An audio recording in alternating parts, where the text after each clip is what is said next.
ushinde ubaya kwa wema.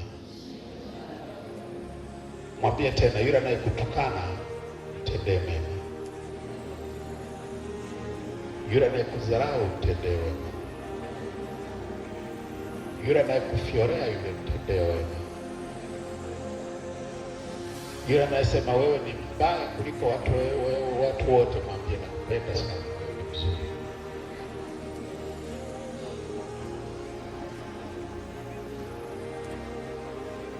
Yaani yule baba yako anayekwambia wewe kichwa kama mbuzi, wewe baba yangu ni mzuri sana, Mungu amekuumba kwa mfano wake, nakupenda sana.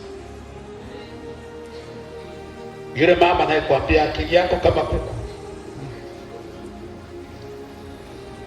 mwambie na mama, nakupenda sana kwa sababu Mungu amenipa mama wewe mzuri sana, umenilea mpaka hapa nilipofika. Ile baya ni neno dogo sana, lakini neno zito. Ina uwezo wa kuharibu, kuondoa conflict kwenye maisha. Lina uwezo wa kukutengenezea njia ikawa nyepesi. Lina uwezo wa kukuondolea stress kwenye maisha. Amani inakosekana kwa sababu tunakuwa na visasi moyoni. Kisasi kikikaa moyoni, amani haiwezi kukaa mahali hapo. Mwambie jirani yako, kukiwa na kisasi moyoni mwako, amani inakaa pembeni. Mwambie tena, kisasi kikikaa moyoni mwako, amani inakaa pembeni. Kinachobaki ni uchungu. Kinachobaki ni malipizi. Baadaye unashangaa na wewe umejawa na matusi. Unataka kumtukana mama, unataka kumtukana baba, unataka kumtukana kakako, kwa sababu ndani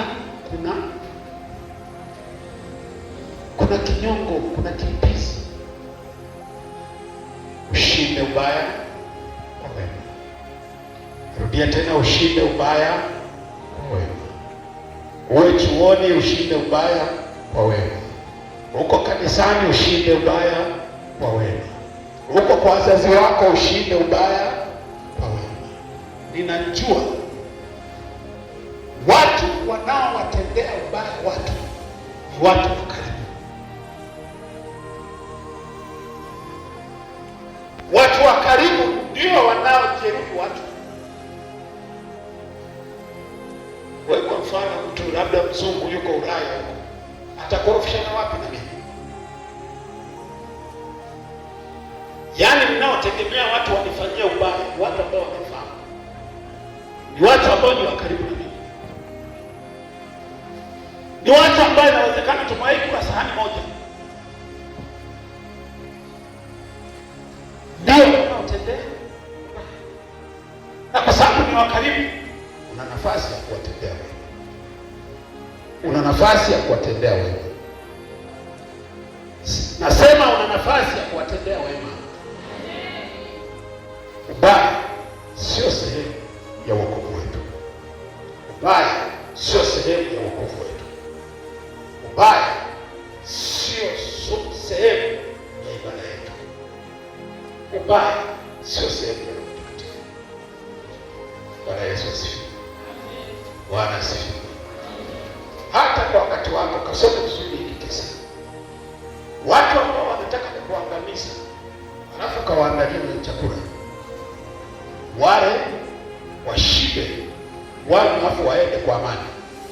Lakini tunachokiangalia pale ni matokeo. Matokeo yalisababisha amani ya kudumu kati ya Washamu na Waisraeli. Wale watu hawakurudi tena. Inawezekana naye kurushia mishale ni kwa sababu hujamtendea wema. Unamlaumu yeye, kumbe sababu ni wewe hujamtendea wema. Inawezekana utakapotenda wema kwa ajili yake, hiyo mishale yote haitarudi tena kwako.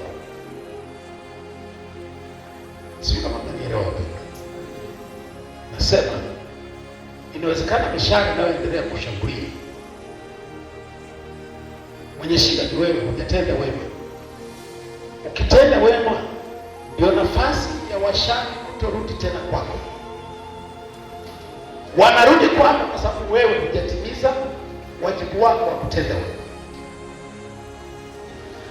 Leo ninatamani watu wote tujifunze kushinda ubaya kwa wema kwenye maisha yetu yote.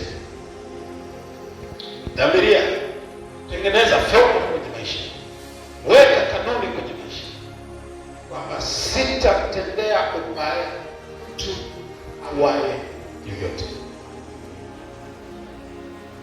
sitamfanyia ubaya mtu awaye yoyote, sitasababisha maumivu, kuvunja damu kwa mioyo ya watu kwa namna yoyote.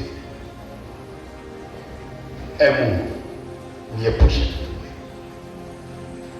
Bwana Yesu asifiwe. Mimi binafsi sitaki kuwa chanzo cha maumivu ya mtu yoyote. Namwomba Mungu usiku na mchana isiwe chanzo cha maumivu ya mtu yoyote.